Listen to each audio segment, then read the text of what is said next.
Et on se retrouve pour la dernière vidéo du coup de la semaine avec un petit deck profil sur le deck Jeanne d'Arc qui est un deck vraiment cool. Alors, attention, euh, dans la méta du coup des Burst Series, il a eu des mauvais match-up et du coup il a fini à la table basse, ce qui fait qu'il m'a broyé. Parce qu'en fait, littéralement, c'est un deck qui joue quasiment sans match-up, hein. C'est un deck de all-in et alors en vrai, il y a plein d'autres decks que je pourrais vous présenter parce que il y a le Odin, il y a le Bahamut, mais j'avoue que Bahamut et Odin, je les prendrai peut-être plus tard, je les ferai peut-être plus tard en vidéo. Là pour l'instant, j'ai pas trop le temps, en fait, j'ai mal géré mon timing. Donc ce sera la dernière vidéo pour la semaine et la semaine prochaine, du coup, malheureusement, vous serez sans rien, faudra attendre un peu.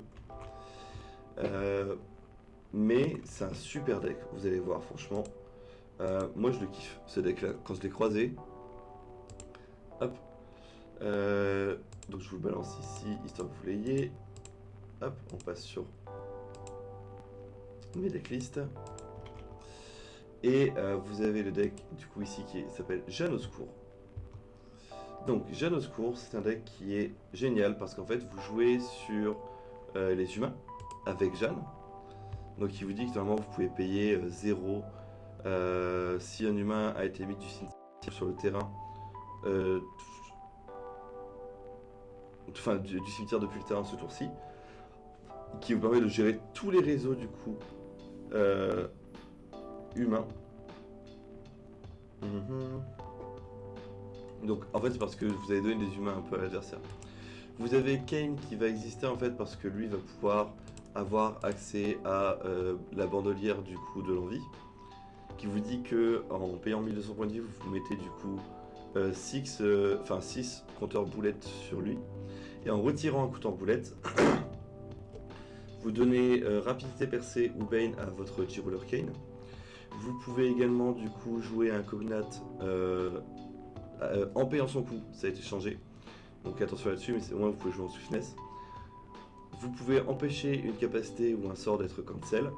Et vous pouvez du coup détruire un résonateur du coup que vous contrôlez.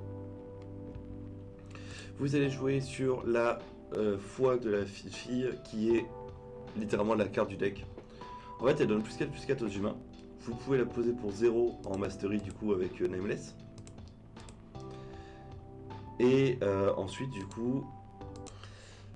donc, cette carte là du coup en effet elle est vraiment intéressante parce que au début de votre end phase du coup, si jamais vous avez détruit un humain ou plus, vous pouvez mettre un token humain sur le terrain.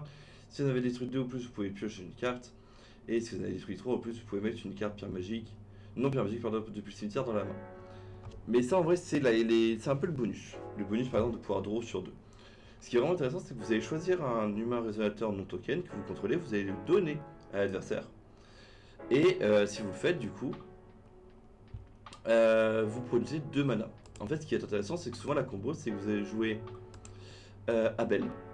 Abel, vous allez chercher un Cognate, et si vous le faites, vous pouvez shuffle votre deck. Quand cette carte est détruite par un effet de carte, du coup, vous pouvez mettre une carte Abel depuis votre main, du coup, sur le terrain. Si vous le faites, du coup, elle arrive éveillée. Pour 0, vous pouvez détruire Abel. Si vous le faites, vous pouvez utiliser un rouge et vous pouvez heal un rouleur astral qui s'appelle Apôtre de la création. Donc, bien sûr, c'est notre Kane. On joue cette capacité seulement durant le main timing et seulement si on contrôle un rouleur astral Apôtre de la création. En allant chercher du coup un Cognate, vous allez chercher 7. 7 qui dit que lorsqu'il arrive sur le terrain, vous pouvez mettre un Cognate de votre cimetière qui ne partage pas un nom avec ce résonateur là dans le cimetière. Attendez, vous pouvez mettre un Cognate dans votre cimetière qui ne partage pas un nom avec les résonateur que vous contrôlez depuis votre cimetière sur le terrain. Et lorsqu'un des résolateurs ou plus est détruit par un effet que vous contrôlez, l'adversaire va discard une carte de façon aléatoire. Donc souvent ce qui est intéressant avec ça, c'est que vous allez pouvoir faire OK, Abel, on va chercher 7, on donne Abel grâce à cette carte là, et on peut du coup poser 7 sur le terrain. Sachant que c'est que vous pouvez pas le détruire directement vu que vous avez besoin de heal un truc. Ouais, ça en fait la combo si je vous donnais. Mais vous avez également Falcon, qui est un humain que vous pouvez invoquer grâce à ces 2 manas. Ce qui est vraiment intéressant parce que du coup Falchion au tour d'après vous allez pouvoir le mettre à fond en fait en race card. Vous avez les apôtres du paradis qui sont jouables à cause de cette carte là. Où vous allez détruire par exemple tous les générateurs et vous allez chercher dans votre deck 2 cartes qui s'appellent apôtres du paradis, les mettre sur le terrain. Et si vous allez les chercher du coup, vous shufflez forcément. Qui sont des fantaisies, donc eux par contre ne fonctionnent pas avec ça. Mais c'est des 4-4, donc en vrai vous mettez déjà 8-8 sur le board. Vous avez Zhuge qui est une humaine, qui va permettre en fait de pouvoir...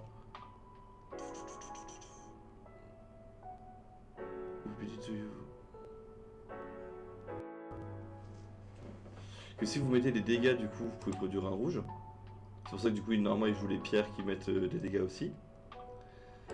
Vous avez l'exécutionneur qui permet de détruire un réseau humain et qui va permettre de piocher.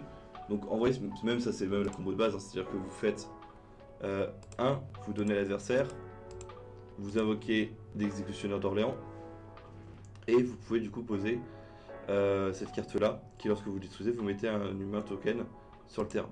Comme ça il y a il y a un humain qui a été détruit, donc vous pouvez remettre un autre token sur le board. Et sachant que tous ces tokens humains deviennent des 5-5 grâce à l'addition. Vous avez Gilles de Ré du coup qui lui par contre je crois que c'est quand l'adversaire doit taper. Ouais c'est ça. Il faut que l'adversaire s'il veut taper va devoir payer du mana. Mais bon ça dépend des cartes et franchement au final les gens le jouent pas forcément. Moi il avait sidé. Et Electra.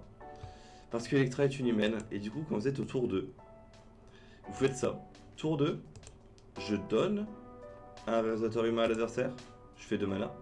Avec mes 2 mana et les 2 qui sont ici, Electra. Et en fait, tour 2, vous pouvez jouer Electra. Et c'est largement suffisant parce qu'en fait, Electra est une humaine, donc elle est boostée de plus 400, elle passe à 2000. Donc elle n'a même pas besoin en fait d'armement. Et bravo, vous avez une carte qui tape à 4000 du coup au total. Vous avez un one shot au tous les deux. Donc c'est vraiment un peu one shot. Qui pour le coup par contre demande un petit peu de chance l'air de rien quand même. Donc après les stuns forcément à vous de voir ce que vous voulez mettre hein, mais bon ça va être surtout des stuns qui vont être rouge, bleu, jaune dans ces majorités là au niveau des couleurs. Et franchement c'est un très bon deck si vous voulez jouer en comment ça s'appelle à la maison. Voilà.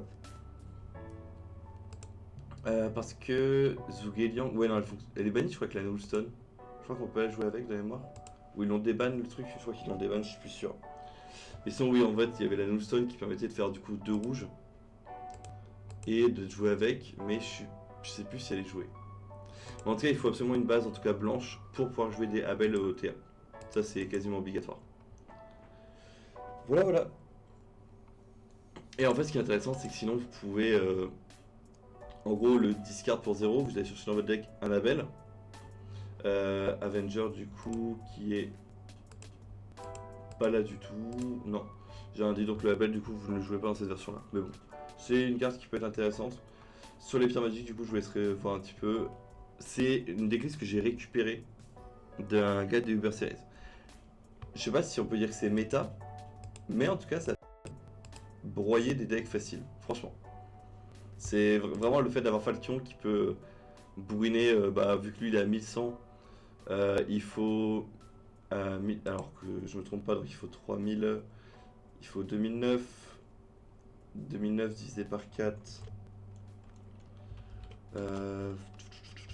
ça fait combien? Ça fait à peu près 7,25 donc c'est à dire qu'il faut 8 cartes en main pour pouvoir tuer avec Falchion, sachant que vous allez retrouver les cartes dans votre main et du coup vous allez piocher autant de cartes. C'est fort quand même un Falchion hein. Non, franchement, Falchion, c'est une sacrée dinguerie. Parce qu'en fait, Falchion, ce qui est fort, c'est que vous donnez Abel, vous posez Falchion, vous récupérez Abel dans votre main à vous. Et du coup, c'est vraiment intéressant. Mais voilà. Donc, cette carte-là, c'est la carte tech qui vous la faut en main de départ. Si vous ne l'avez pas, de toute façon, vous allez galérer totalement. Voilà. Et si vous la faites contrer, pareil, c'est une galère. Donc, c'est un deck qui est fragile. Mais il a le mérite d'exister. Et ne l'ayant jamais vu, en fait, surtout les GP, je suis content de pouvoir vous le présenter aujourd'hui. Voilà. Et du coup, vous avez toutes les vidéos du coup de la semaine. On se retrouve en tout cas pour la semaine prochaine pour toutes les vidéos d'ABC, tout ça qui vont arriver bientôt. Voilà, j'ai vraiment hâte de les partager avec vous. Allez, sur ce, salut les rouleurs, ciao!